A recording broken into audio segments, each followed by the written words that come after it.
तो स्वागत है दोस्तों आप लोगों का हिमरोज़ मिल्की आईएएस एकेडमी में। काफ़ी लंबे समय के बाद हम लोगों की मुलाकात हो रही है। सब कुछ ठीक ठाक रहा तो अब हम लोग कंटिन्यू मिलते रहेंगे। हम लोगों ने जो पिछला सब्जेक्ट एंड किया था, जिसे पढ़ा था हम लोगों ने, वो हम लोगों ने फिजिक्स और केमिस्ट्री का अध्ययन किया था, जिसे हम लोगों ने एंड कर लिया। लगभग 80 से ज़्यादा लेक्चर हैं उसमें। हम लोगों की जो क्लास चली पूरी तरीके से सिविल सर्विसेज अप्रोच के अकॉर्डिंग चली।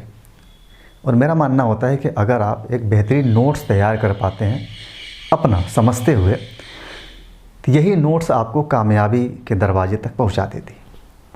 बाकी मार्केट में ढेर सारी किताबें हैं, बुक्स हैं, और एक स्टूडेंट बहुत सारी किताबों को पढ़ नहीं सकता, न तो इतना टाइम है उसके पास, और नहीं ढेर सारी किताबों का कलेक्शन करके पढ़ना और निकालना काफ़ी मेहनत वाला काम है।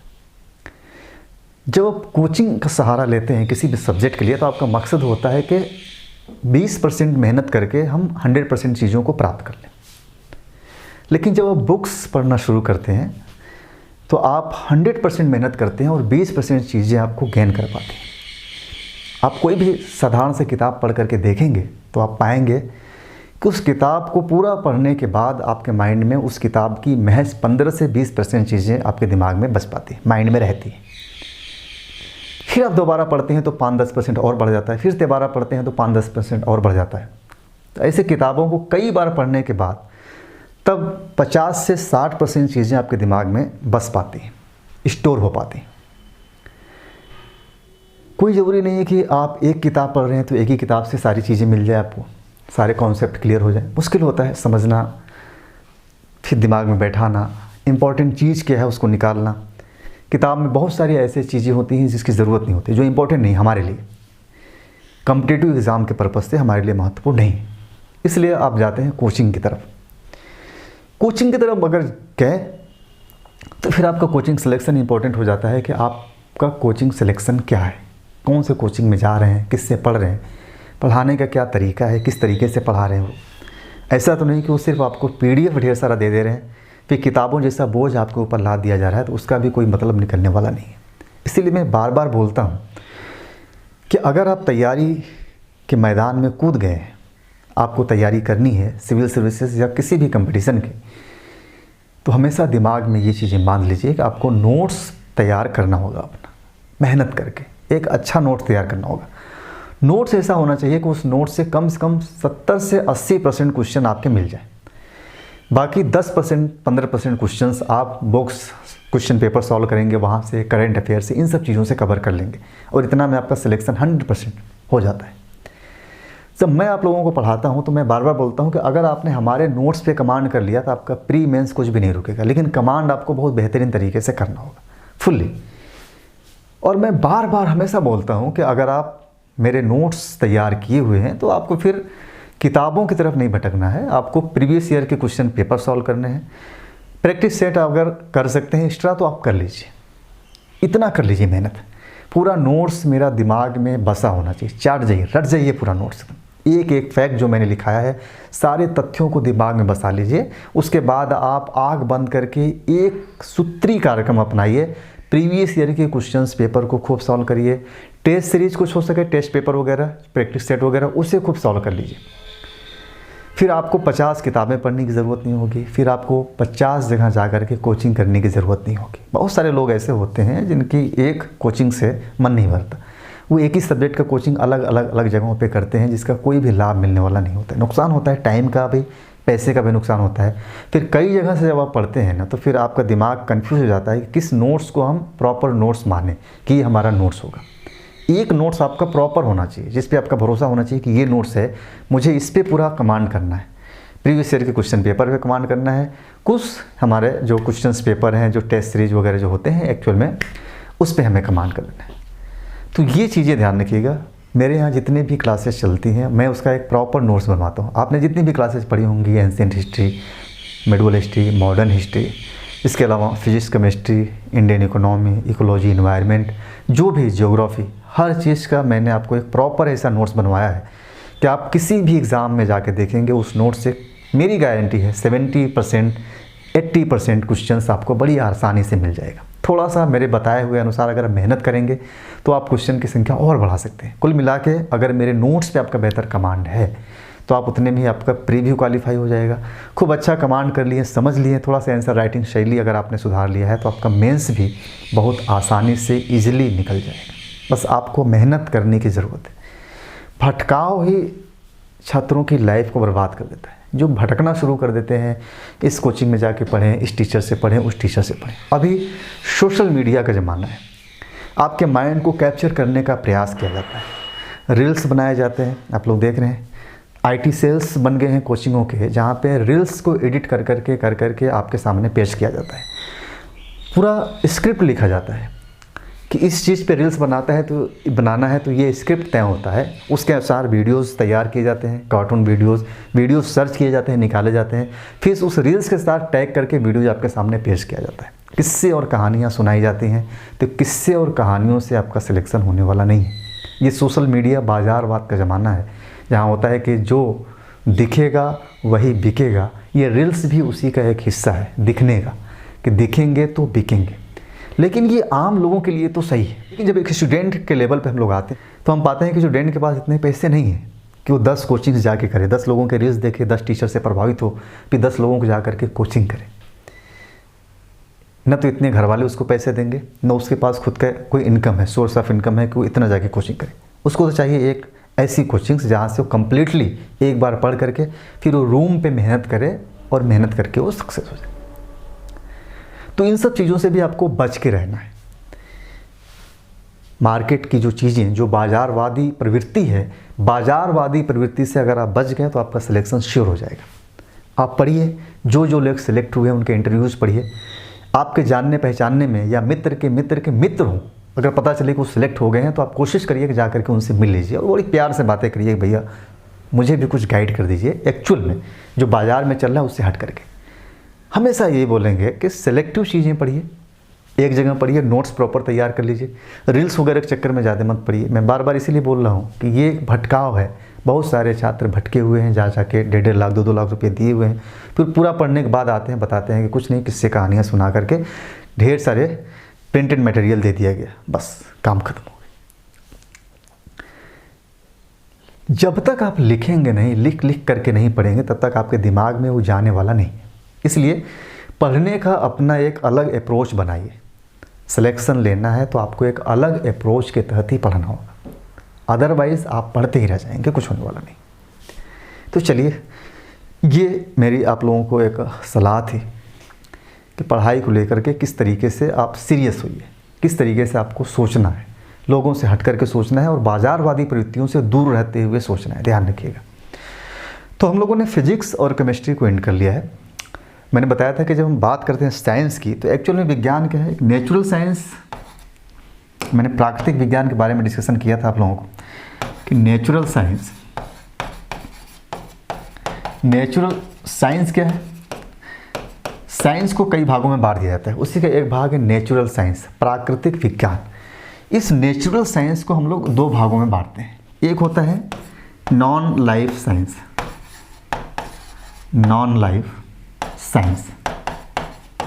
दूसरा होता है लाइफ साइंस। ध्यान रखिएगा, लाइफ साइंस। जब नॉन लाइफ साइंस करते हैं, इसी को बोलते हैं फिजिकल साइंस बोलते हैं। इसको मैंने आप लोगों को फिजिक्स और केमिस्ट्री जब मैंने शुरू किया था तो वहाँ पे मैंने डिस्कशन किया था। बस यहाँ पे मैं डिस्कशन कर रहा हूँ, थोड़ा सा कनेक्ट हो जाए हम लोग।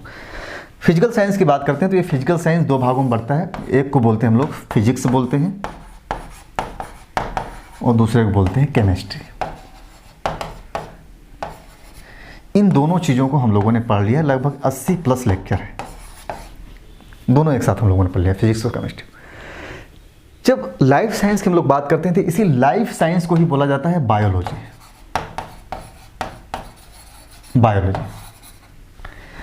लाइफ साइंस का मतलब ही हो गया कि हम ऐसे चीज़ों का अध्ययन करते हैं जिसमें जीवन हो, जिसमें लाइफ हो। ध्यान रखिएगा, अगर मरे हुए पौधों का हम लोग अध्ययन करेंगे तो यहाँ पे नहीं करेंगे क्योंकि उसमें जीवन नहीं है। ध्यान रखिए, जहाँ भी जीवन होगा, जिस भी चीज़ में जीवन होगा, लाइफ होगा, उसी को हम लोग लाइफ साइंस के अंतर्गत रखते हैं, बायोलॉजी के अंतर्गत रखते हैं। और बायोलॉजी को हम लोग फिर 2 भागों में बांट देते हैं। क्यों? एक भाग होता है जिसमें प्लांटों का अध्ययन किया जाता है, जिसे बोलते हैं हम लोग बॉटनी, और दूसरा होता है जूलॉजी। ध्यान रखें, जूलॉजी और बॉटनी उन चीज़ों का अध्ययन करता है जिसमें जीवन हो, क्योंकि पूरे प्रकृति में देखा जाए तो वनस्पति और फिर बाकी जो जीव जंतु हैं, दो भागों में बांट देते हैं। वनस्पति में जितने भी पेड़ पौधे हैं वो बाकी जीव जंतुओं में मनुष्य हो गया, जानवर हो गया, पंछी और बाकी चीज़ें जो कीड़े मकोड़े सब कुछ आ जाते हैं, शामिल हो जाते हैं यहाँ पे। जिसमें जीवन है, मानव मर गया तो मरे हुए मानव का अध्ययन यहाँ पे नहीं होगा जूलॉजी में। ध्यान रखिए, मानव जिंदा है, जिंदा मानव का अध्ययन होता है, मरे हुए मानव का अध्ययन का कुछ और ब्रांच हो जाएगा। फिर यहाँ आ जाएंगे हम लोग, केमिस्ट्री में देखेंगे जीवाश्मों का अध्ययन यहाँ पे होता है। तो ठीक, यहाँ तक चीज़ समझ पा रहे हैं। अब यहाँ हम लोगों को यही चीज़ें हम लोगों को पढ़ना है, ये हम लोगों ने पढ़ लिया है। तो बॉटनी और जूलॉजी यानी बायोलॉजी के अंतर्गत हम लोग दो चीज़ों का अध्ययन करते हैं, बॉटनी का अध्ययन करते हैं, जूलॉजी का अध्ययन करते हैं। ठीक है, आइए थोड़ा सा लिखिए, हेडिंग डाल लीजिए बायोलॉजी। बायोलॉजी लिखिए, विज्ञान की वह शाखा जिसके अंतर्गत जीवित, ध्यान रखिए इंपॉर्टेंट चीज़ है, ये पूछा गया प्रश्न है, पीसीएस में पूछा गया है, आईएएस में भी प्रश्न पूछा गया है कि जीवित जीवों का अध्ययन किया जाता है बायोलॉजी के अंतर्गत। क्वेश्चन आ जाएगा कि बायोलॉजी के अंतर्गत अध्ययन किया जाता है, जीवों का अध्ययन किया जाता है, केवल जीवित जीवों का अध्ययन किया जाता है, जीवित और मृत दोनों जीवों का अध्ययन किया जाता है, या तीनों का अध्ययन किया जाता है। तो हमेशा ध्यान रखिए जीवित जीवों का अध्ययन किया जाता है। इसलिए मैं यहाँ पे थोड़ा सा आप लोगों को फोकस कर रहा हूँ, इस चीज़ को फोकस करिएगा, दिमाग में बैठा लीजिएगा, गलती न होने पाए। जीवित जीवों का अध्ययन किया जाता है, जीवों का अध्ययन किया जाता है, अध्ययन किया जाता है। यानी विज्ञान की वह शाखा जिसके अंतर्गत जीवित जीवों का अध्ययन किया जाता है उसे हम लोग बोलते हैं बायोलॉजी बोलते हैं। थोड़ा सा कुछ चीज़ें फैक्ट यहाँ पर लिख लीजिए कि बायोलॉजी शब्द का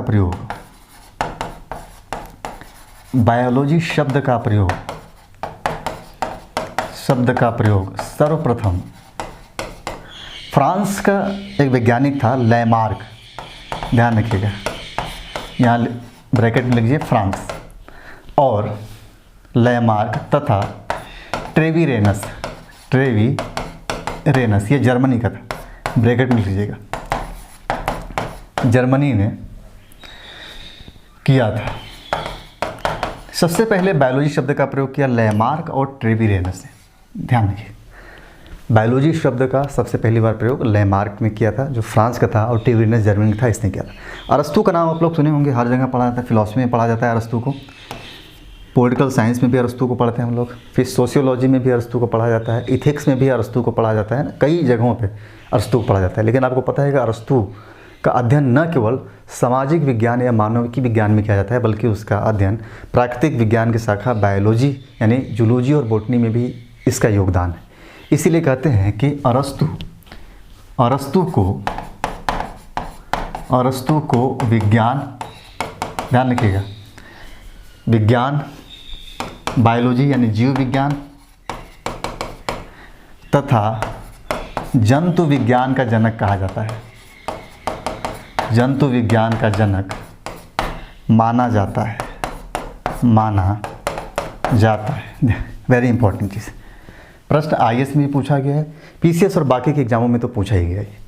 तो अरस्तू को विज्ञान का भी जनक माना जाता है, जीव विज्ञान का भी जनक माना जाता है, और जंतु विज्ञान का भी जनक माना जाता है। मैंने बताया कि बायोलॉजी में क्या होता है, जीवित जीवों का अध्ययन किया जाता है। इसे दूसरे शब्दों में क्या बोल सकते हैं हम लोग, सजीवों का अध्ययन किया जाता है, सजीव का अध्ययन किया जाता है। बायोलॉजी में किसका अध्ययन होता है, सजीव का, जिसमें जीवन हो। ध्यान रखिएगा। अब आइए थोड़ा सा पैराग्राफ चेंज करिए, देखिए जब जीवित जीवों की बात करते हैं तो जीवित जीव दो प्रकार का, उसको दो भागों में बांटते हैं। जीवित जीवों को ऐसे लिखिए, जीवित जीवों को दो भागों में बांटा जाता है। मैं ब्रैकेट में लिख दिया ना सजीव, ताकि आप लोग कंफ्यूज मत होइएगा। जीवित जीव का मतलब क्या आ सकते हैं? सजीव। सजीव 2 भागों में बांटे जा सकते हैं। कौन कौन सा भाग? एक भाग होता है पादपों का, पादप यानी वनस्पति जिसे बोलते हैं पेड़ पौधे, वनस्पति। दूसरा होता है पादप हो गया, दूसरा होता है जंतु। देखिए, यानी इस भौतिक जगत में जिसमें भी जीवन है उसे हम 2 भागों में बांट सकते हैं, जिसमें लाइफ है। एक होता है पादप वनस्पति जिसमें सभी पेड़ पौधे आ जाते हैं। दूसरा होता है जंतु यानी कि एनिमल, जिसमें सभी जानवर, मनुष्य, कीड़े मकोड़े सब कुछ शामिल हो जाते हैं इसमें। तो इसे बोलते हैं हम लोग एनिमल बोलते हैं, जंतु को एनिमल बोलते हैं। मनुष्य क्या है? एक एनिमल है। दोनों का अध्ययन देखिए। जब पादपों का अध्ययन हम लोग बात करते हैं, पादप मतलब जीवित पादपों का अध्ययन, ध्यान रखिएगा, यहाँ लिखिएगा जीवित पादपों का अध्ययन।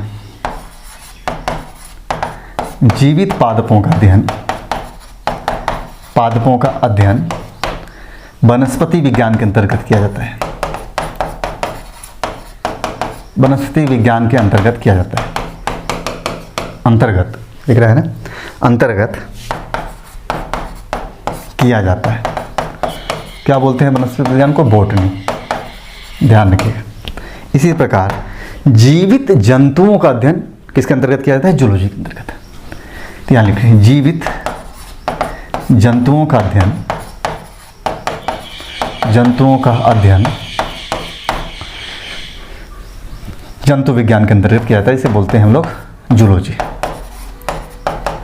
जंतु विज्ञान के अंतर्गत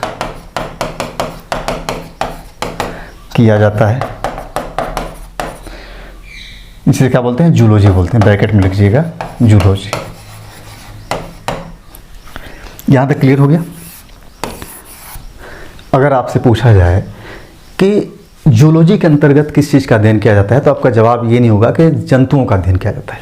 आपका जवाब होगा कि जीवित जंतुओं का अध्ययन किया जाता है जूलॉजी के अंतर्गत। इसी प्रकार बॉटनी के अंतर्गत सिर्फ नहीं होगा कि वनस्पतियों का अध्ययन किया जाता है, बल्कि सजीव वनस्पतियों का अध्ययन किया जाता है। यानी कि जो वनस्पति जीवन है, जैसे हरे पौधे सूख गए, सड़ गल गए, उनका अध्ययन वनस्पति के अंतर्गत नहीं होता। फिर वो चला जाएगा दूसरे ब्रांच में, चला जाएगा केमिस्ट्री और फिजिक्स वाले ब्रांच में चला जाएगा, क्योंकि वहाँ पे किसका अध्ययन होता है? वहाँ पे नॉन लाइफ साइंस चीज़ों का अध्ययन होता है, जिसमें जीवन नहीं है, उसका अध्ययन किया जाता है। क्लियर? यहाँ पे अब कुछ और चीज़ें लिखते हैं, इंपॉर्टेंट चीज़ें जो एग्जाम के पॉइंट ऑफ व्यू से इंपॉर्टेंट है। उसके बाद हम लोग बढ़ेंगे टॉपिक्स में। पहले कुछ चीज़ों को जान लीजिए जहाँ से क्वेश्चन पूछा जाता है, बहुत इंपॉर्टेंट है यहाँ से। तो कुछ चीज़ें जैसे लिखे, थोड़ा अरस्तु के बारे में लिखे। अरस्तु की जो पुस्तक है उसका नाम है हिस्टोरिया एनिमलम। लिखे अरस्तु ने अपनी पुस्तक, अरस्तु ने अपनी पुस्तक हिस्टोरिया एनिमलम में, हिस्टोरिया एनिमलम, एनिमलम मेलियम, एनिमेलियम, हिस्टोरिया एनिमेलियम में लगभग 500 जंतुओं का वर्णन किया है। ध्यान रखिएगा, अरस्तु उस समय, अपने समय में 500 जंतुओं का उसने वर्णन कर दिया। इसीलिए अरस्तु को जंतु विज्ञान का जनक माना जाता है। किया है इसीलिए अरस्तु को जंतु विज्ञान का जनक माना जाता है। जंतु विज्ञान का जनक कहा जाता है, जंतु विज्ञान का जनक कहा जाता है। फादर ऑफ जूलॉजी, यहाँ पे लिख लीजिए, फादर ऑफ जूलॉजी। क्लियर? मैंने बताया ये प्रश्न पूछा है। पुस्तक का नाम पूछ सकता है कभी, एनिमेलियम, हिस्टोरिया एनिमेलियम, ये एनिमलम। अब आइए दूसरी चीज, पॉइंट नंबर 2 डालिए, लिखिए थियोफ्रेस्टस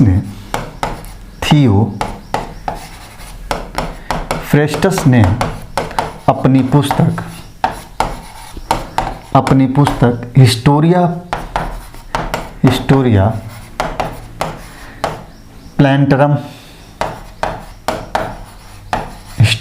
प्लैंटरम में 480 प्रकार के पौधों का वर्णन किया है। पौधों का वर्णन किया है, इसीलिए इसे वनस्पति विज्ञान का जनक माना जाता है। वनस्पति विज्ञान का जनक माना जाता है या कहा जाता है। ध्यान रखिएगा, यह वनस्पति विज्ञान की सबसे प्राचीन पुस्तक मानी जाती है। तो लिख लीजिए, इसकी पुस्तक वनस्पति विज्ञान की प्राचीनतम पुस्तक मानी जाती है। प्राचीनतम पुस्तक मानी जाती है। इसी क्रम में थोड़ा सा एक चीज़ और लिख लीजिए कि विलियम रॉक्सबर्ग, इनको भारतीय वनस्पति विज्ञान के जनक माना जाता है। लिखिए, विलियम रॉक्सबर्ग को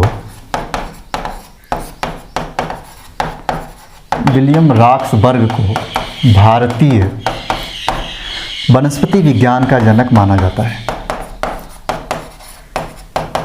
वनस्पति विज्ञान का जनक माना जाता है। अच्छा, एक पॉइंट और लिखिए इसमें, लिखिए हिप्पोक्रेट्स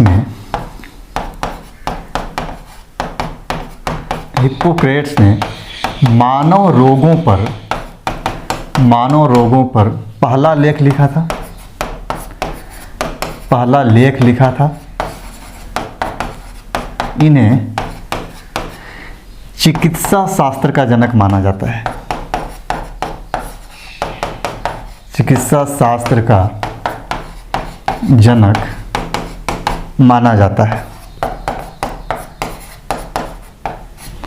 ठीक, ये तीन चीज़ें ध्यान रखिएगा, तीन फैक्ट यहाँ से खुद प्रश्न पूछे जाते हैं। अरस्तु को भी लेकर के पूछता है प्रश्न, हिप्पोक्रेट्स को भी लेकर के पूछता है, और थियोक्रेट्स के भी बारे में प्रश्न पूछता है। क्लियर? अब आइए, तो यहाँ पे बातें हम लोग क्या कर रहे थे कि जूलॉजी और बॉटनी, बायोलॉजी के अंतर्गत अध्ययन किया जाता है इनका। बायोलॉजी क्या है? जिसमें जीवन होता है, यानी सजीवों का वर्णन करता है, उसे बोलते हैं हम लोग बायोलॉजी। सजीवों के कुछ लक्षण होते हैं, जिसमें जीवन होता है उसके कुछ कॉमन लक्षण होते हैं, चाहे वो मानव हो, जानवर हो, पेड़ हो, पौधे हो, जिसमें जीवन है उसके कुछ लक्षण होते हैं। थोड़ा सा यहाँ पे लिखे सजीवों के लक्षण, समझते चले। कैरेक्टर ऑफ लिविंग ऑर्गेनिज्म से बोलते हैं। सजीवों के लक्षण, हेडिंग रहेगा सजीवों के लक्षण। देखिए, सब कुछ क्रमबद्ध रूप से चलेंगे तो आपके दिमाग में स्टेप बाय स्टेप चीज़ें बैठती चली जाएंगी। फिर नोट्स जो आपका बनेगा, एक कंप्लीट बेहतरीन नोट्स बनेगा, उसको पढ़ेंगे, फिर आपको इधर की वीडियोस, उधर की वीडियोस, ये किताबें, वो किताबें, 10 किताबें पढ़ने की ज़रूरत नहीं होगी।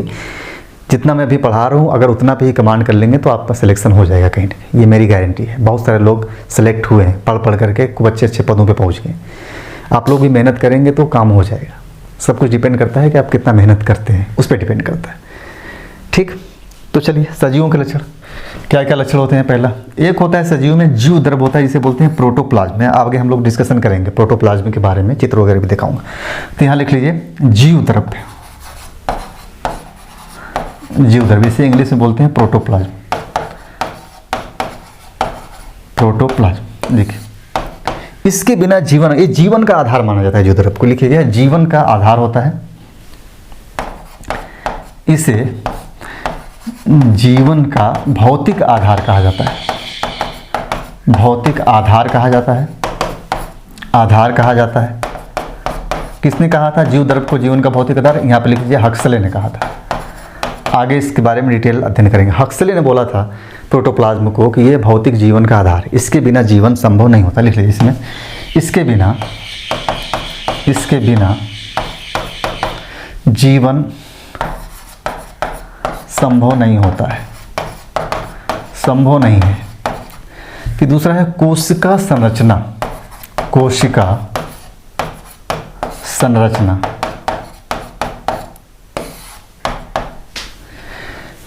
इसके बारे में हम लोग डिटेल में अध्ययन करेंगे। अभी मैं सिर्फ सजीवों के कुछ लक्षणों पर डिस्कशन कर रहा हूँ। प्रोटोप्लाज्म क्या है, कोशिका क्या होती है, ये सारी चीज़ें हम लोगों को डिस्कशन करना है। सभी जीवों में कोशिका की एक संरचना पाई जाती है, चाहे मानव हो, पेड़ पौधे हो, जानवर हो, कीड़े मकोड़े हो। तो वही होता है कोश की संरचना। सभी जीवों का एक कॉमन लक्षण है, हर जीव में ये चीज़ें पाई जाती हैं। जीवों की बातें हो रही, मैं ये नहीं कर रहा हूँ कि मानवों का, जंतुओं का या पादपों का, ध्यान रखिए यहाँ पे बातें हो रही हैं जीवों का, जो पादपों के भी लक्षण हैं और जंतुओं के भी लक्षण है। मानव में भी वही लक्षण पाया जाता है, पेड़ पौधों में भी वही लक्षण पाया जाता है। पहला क्या, प्रोटोप्लाज्म मानव में भी पाया जाता है, पेड़ पौधों में भी पाया जाता है। कोशिका मानव में भी पाया जाता है, पेड़ पौधों में भी पाया जाता है। तो यहाँ पे लिख लीजिए कोशिका संरचना थोड़ा सा, सभी सजीवों की, लिखिए कोशिका, यह सभी सजीवों की संरचनात्मक तथा दूसरा लक्षण है कोशिका संरचना, यानी सभी सजीवों में कोशिका पाई जाती है, कोशिका की संरचना होती है। कोशिका संरचना को सजीवों का, यानी चाहे पादप हो या जंतु, इसकी क्रियात्मक और संरचनात्मक इकाई कहा जाता है। ध्यान रखिएगा, लिख लीजिए सभी सजीवों की संरचनात्मक तथा क्रियात्मक इकाई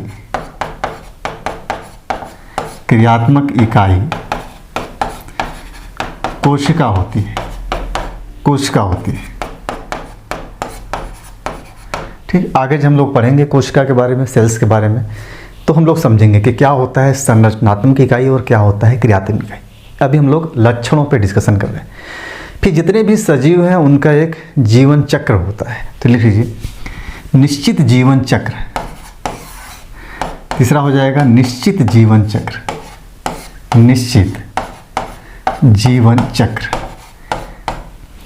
यानी सबका एक निश्चित जीवन चक्र होता है, कितने समय तक रहेंगे, चाहे पेड़ हो या पौधे हो या मानव हो या कोई भी जंतु हो, है ना। 20 साल, 50 साल, 100 साल, 500 साल, 1000 साल, ऐसे एक निश्चित जीवन होता है। चौथा जो इम्पोर्टेंट है, बहुत इम्पोर्टेंट है, ये होते हैं सभी सजीवों में एक लक्षण पाया जाता है उपापचय का। उपापचय, इसे बोलते हैं इंग्लिश में मेटाबॉलिज्म।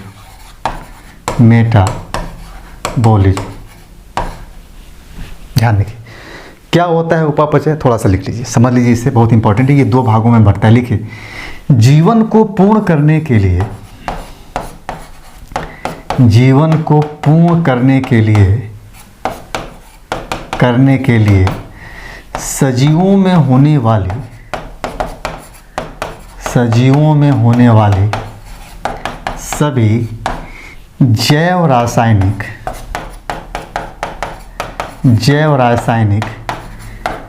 क्रियाओं को सम्मिलित रूप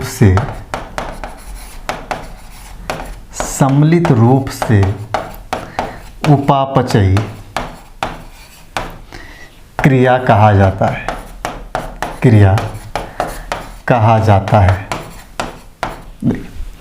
जो भी जीवन है, चाहे मानव हो, जानवर हो, यानी जंतु हो या पादप हो, उस पूरे बॉडी में, यानी पेड़ों के अंदर, मनुष्य के पूरे बॉडी में जो जीवन को पूर्ण करती हैं, उसमें जो जैव रासायनिक क्रिया होती है, उन जैव रासायनिक क्रिया को कंबाइन रूप से, सम्मिलित रूप से मेटाबॉलिज्म बोल देते हैं। उपापचयी क्रिया कह दिया जाता है। और यह उपापचयी क्रिया 2 प्रकार की होती है। ध्यान रखिए, यहाँ पे लिख लीजिएगा, नीचे लिखिए, यह 2 प्रकार की होती है। वेरी इंपॉर्टेंट, यहाँ से भी प्रश्न पूछा गया है, 2 प्रकार की होती है। पहले तो ये पूछ लेगा कि मेटाबॉलिज्म क्या होता है, तो आप समझा दीजिए कि मेटाबॉलिज्म क्या होता है। कि जीवन को पूर्ण करने के लिए सजीवों में जो भी जैव रासायनिक क्रिया होती है, उस जैव रासायनिक क्रिया को सम्मिलित रूप से हम लोग क्या बोल देते हैं, मेटाबॉलिज्म या उपापचयी क्रिया बोलते हैं। और यह उपापचयी क्रिया 2 प्रकार की होती है। एक होता है एनाबॉलिज्म, दूसरा होता है कैटाबॉलिज्म। ध्यान रखिएगा, यानी एक होता है उपचयी और तीसरा होता है अपचयी। उपचयी और अपचयी, पहला और दूसरा, तीसरा नहीं। तो एक होता है एनाबॉलिज्म, जिसे बोलते हैं उपचयी क्रिया, इसे बोला जाता है एनाबॉलिज्म। दूसरा होता है अपचयी क्रिया, इसे इंग्लिश में बोलते हैं कैटाबॉलिज्म। दोनों को समझ लीजिए क्या होता है उपचयी और अपचयी। मैं यहाँ पे लिख दे रहा हूँ। थोड़ा सा आसानी से समझ जाइए।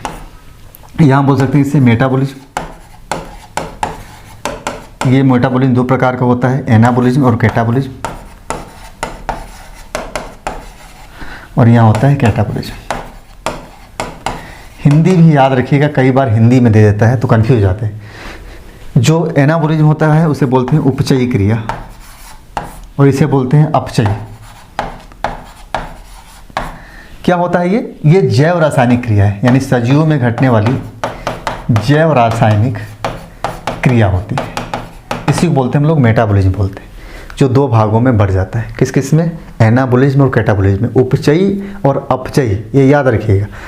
कैटाबॉलिज्म अपचयी बोलते हैं और एनाबॉलिज्म को उपचयी बोलते हैं, कंफ्यूज मत होइएगा। देखिए इसमें क्या होता है, उपचयी में क्या होता है, इसके अंदर क्या होता है, इसमें सरल अणु टूटकर, या सरल अणु से ऐसे कर लीजिए, सरल अणु से टूटकर नहीं बल्कि मिलकर, सरल अणु मिलकर जटिल अणु का निर्माण करते हैं, यानी सरल अणु से जटिल अणु का निर्माण होता है, जटिल अणु का निर्माण होता है। इसका उदाहरण है जब ग्रोथ होता है, वृद्धि होता है, वृद्धि, ध्यान रखिए, वृद्धि सॉरी बा नहीं रहेगा बल्कि वह रहेगा, वृद्धि, ग्रोथ। ये प्रश्न पूछा गया आईएएस में कि पादपों का ग्रोथ कौन सी क्रिया है, कैटाबॉलिज्म है या एनाबॉलिज्म है? तो ये वृद्धि क्या है, एनाबॉलिज्म होता है, जिसमें सरल अणु से जटिल अणु का निर्माण होता है। ऐसे जो कैटाबॉलिज्म होता है, इसमें जटिल अणु सरल अणुओं में टूटते हैं, जैसे कि हम श्वसन लेते हैं। इसी प्रकार से पादपों में होता है फोटोसिंथेसिस की क्रिया, प्रकाश संश्लेषण की क्रिया, ध्यान रखिए। तो यहाँ पे लिख लीजिएगा, यहाँ पे जटिल अणु टूटकर, जटिल अणु टूटकर सरल अणुओं में बदलते हैं, सरल अणुओं में बदलते हैं। इसका एग्जाम्पल देखा जाए तो ये हो जाएगा श्वसन, चाहे मानव का श्वसन हो यानी जंतुओं में हो या पादपों में हो। अब श्वसन की पूरी प्रक्रिया हम लोग आगे पढ़ेंगे, क्या होता है श्वसन, पूरे रेस्पिरेटरी सिस्टम को हम लोग समझेंगे, श्वसन क्रिया कैसे होती है, इसमें किस प्रकार से जटिल अणु टूट करके सरल अणु का निर्माण करते हैं, ये भी हम लोग देखेंगे। ठीक इसी प्रकार से हम लोग आगे देखेंगे जो ग्रोथ होता है, तो ग्रोथ में कैसे जो सरल अणु है वो जटिल अणु में बनते हैं, यानी सरल अणु मिलकर के जटिल अणु का निर्माण करते हैं। ये सारी चीज़ें हम लोग आगे डिटेल्स में समझने वाले। अभी हम लोग यहाँ समझ रहे हैं कि सजीवों के क्या लक्षण हैं, और यहीं से आपके 3-4 प्रश्न आपके बन जाते हैं, और यहाँ से प्रश्न पूछा गया। अगर ये कॉन्सेप्ट आपका क्लियर है, इतना आप समझते हैं, तो बाकी धीरे धीरे चीज़ें आप 1 to 1 करके स्टेप बाय स्टेप जो समझते हुए आगे बढ़ेंगे हम लोग, तो सारी चीज़ें बड़ी स्पष्ट हो जाएंगी, क्लियर हो जाएगा। ठीक, अच्छा, कितने लक्षण हो गए? 4 लक्षण हो गए। 5वां लक्षण हो जाएगा, आपको पता है, प्रजनन, पादप या जंतु दोनों में होता है प्रजनन। इसके अलावा गति, पादप या जंतु दोनों में गति होता है। अब ये मत कहिए कि पौधे पेड़ तो एक ही जगह होते हैं, गति कहाँ होता है, उसमें भी गति होता है, पौधों में भी गति होता है, बढ़ते हैं, ग्रोथ करते हैं, तो एक प्रकार की गति होती है उनका। प्रजनन पादप और जंतु दोनों जगह पे होता है। ठीक, अच्छा, ये हो गया। कुछ और चीज़ें हम लोग थोड़ा सा लिख लेते हैं, यहाँ से भी 1-2 क्वेश्चन बन जाता है। देखिए, जीव विज्ञान से संबंधित तथ्यात्मक चीज़ें बस लिख लीजिए। जीव विज्ञान के, ऐसे लिख लीजिए, विभिन्न जीव विज्ञान के विभिन्न शाखाओं के जनक, शाखाओं के जनक। इतना अगर आप लोग जो लिखा रहे हैं, सिर्फ इतना मैंने बताया कि अगर नोट्स पे आप हमारे कमांड कर लेते हैं तो काम हो जाए, किताब पढ़ने की जरूरत नहीं होगी। इसी वजह से मैं ये सारी चीज़ें मैं लिखवा देता हूँ नॉर्मली, जो आपको किताबों में भी मिल जाता है। लूसेंट वगैरह पढ़ेंगे तो वहाँ पे आपको मिलता है ये सब चीज़ें, लेकिन जिस कॉन्सेप्ट के साथ हम लोग चलते हैं वो कॉन्सेप्ट आपको किताबों में नहीं मिलेगा। वो चीज़ें आप जब लेक्चर समझेंगे, देखेंगे, तो आपके दिमाग में ऑटोमेटिक वो चीज़ें बस जाएगा। फिर आप कोई भी किताब पढ़ेंगे, चाहे जिस भी लेवल की किताब आप पढ़ेंगे, आपको सारी चीज़ें बहुत स्पष्टता के साथ समझ में भी आने लगेगी। ठीक है, तो चलिए कुछ लिख लेते हैं, 10-12 तो है, उससे लिख लेते हैं। यहाँ से प्रश्न को पूछता है, याद रखिएगी। तो पहला मैंने लिखाया था, नंबर 1 डाल लीजिए कि विज्ञान, जीव विज्ञान और जंतु विज्ञान, ध्यान रखिएगा, जंतु विज्ञान, इन तीनों के जनक कौन है? अरस्तु है, अरस्तु। इसके अलावा जीवाश्म की, पैलिएंटोलॉजी से बोलते हैं जीवाश्मी को, जीवाश्मिकी, जीवाश्मिकी, जीवाश्मिकी इसकी बोलते हैं PALAEONTHOLOGY, पैलिएंथोलॉजी, जीवाश्मिकी। इसका जनक माना जाता है लियोनार्डो द विंसी। पूछा गया प्रश्न, ध्यान रखें, लियोनार्डो द विंसी। ठीक, इंपॉर्टेंट है। तीसरा, वनस्पति विज्ञान का जनक,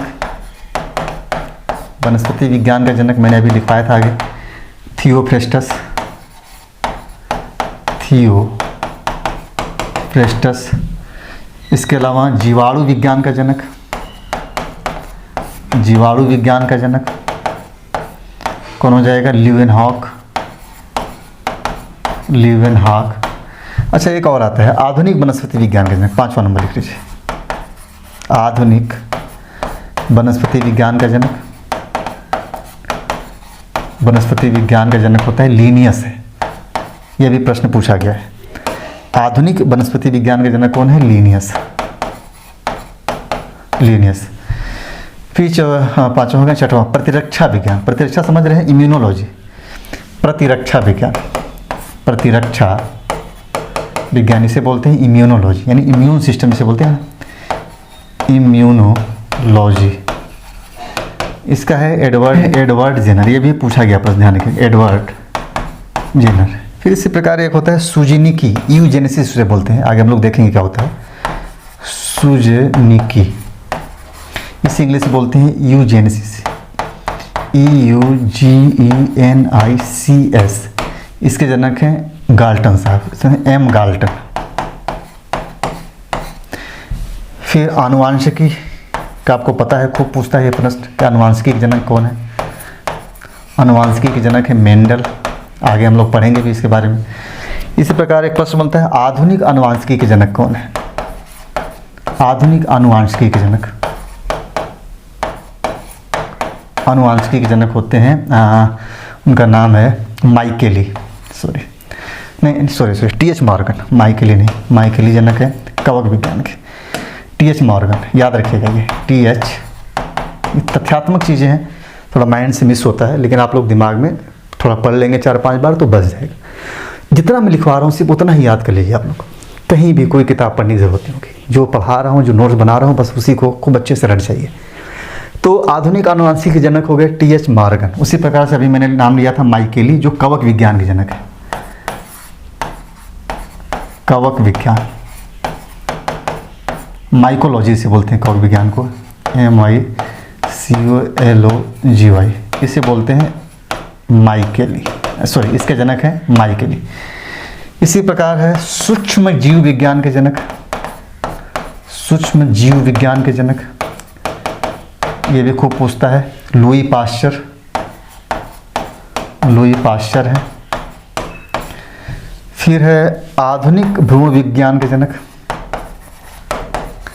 आधुनिक भ्रूण विज्ञान के जनक वान मेयर, वान मेयर है। फिर अगला ये भी प्रश्न पूछा हुआ है, वर्गीकी के जनक कौन है? वर्गीकी, वर्गीकी के जनक है लीनियस। कुछ और 3-4 पॉइंट लिख लीजिए जो इंपॉर्टेंट है। भारतीय कवक विज्ञान के जनक कौन है? भारतीय कवक विज्ञान के जनक ये हैं SR कश्यप। भारतीय पारिस्थितिकी विज्ञान के जनक कौन है? पारिस्थितिकी विज्ञान के भारतीय पारिस्थितिकी विज्ञान के जनक हैं मिश्रा, R मिश्रा, R मिश्रा। इसी प्रकार है भारतीय शैवाल विज्ञान के जनक कौन है? भारतीय शैवाल विज्ञान के जनक कौन है? तो ये होते हैं आयंगर, MOA, आयंगर। एक पॉइंट बोल लीजिए, इंपॉर्टेंट पॉइंट है, भारतीय जीवाश्म वनस्पति विज्ञान, भारतीय जीवाश्म वनस्पति विज्ञान के जनक है बीरबल साहनी। नाम इनका आप लोग सुने होंगे, बीरबल साहनी। तो लगभग 16-17 पॉइंट्स हम लोगों ने यहाँ पे लिखे हैं, इससे आप लोग को अच्छे से रट लीजिएगा। अभी कुछ फैक्चुअल चीज़ें मैं बताऊंगा किन किन शाखाओं के अंतर्गत अध्ययन किया जाता है, जो कि यहाँ से भी प्रश्न आता है और लोग गलत करके चले आते हैं। फिर उसके बाद हम लोग एक एक करके 1 to 1 कॉन्सेप्ट के साथ समझते हुए आगे बढ़ेंगे। और मैं बार बार बोल रहा हूँ कि अगर नोट्स पे आप हमारे कमांड कर लेते हैं तो आपको फिर किताबें पढ़ने की ज़रूरत नहीं होगी। किसी भी सब्जेक्ट का जो मैंने पढ़ाया है, अगर उसका नोट्स आप अच्छे से पढ़ लेते हैं तो आपको कोई किताब पढ़ने की ज़रूरत नहीं है, ना तो NCERT, बाकी कोई किताब। अगर आपके पास टाइम है तो पढ़ लीजिए।